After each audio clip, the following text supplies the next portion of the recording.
All right, so I wanted to make a quick tutorial on what we talked about with the ANSI and some of its limitations. So I updated my name, date, the title, and then the drawing number by going to the field text under sheet 1, editing field text, and then updating the information through the properties. So I changed that and I got it down. All right, so now I'm ready to make a new sheet and bring a new part in.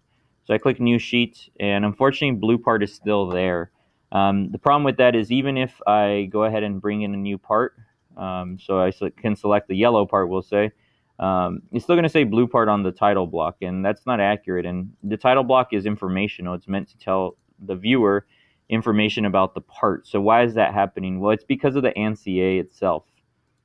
ANSI right now, if I go to edit definition, this is the title block. This is what it's based off of. So it's telling me that the part number is based on the drawing. So because it's based on the drawing, it's updating it. When you updated that iProperties menu, you're updating the information for the drawing, not for the individual part.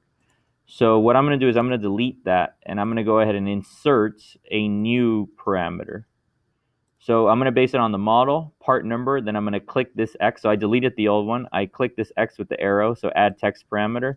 I click OK, and then I finish sketch. Because I made modifications, I'm going to go ahead and call it ANSI a custom or mod.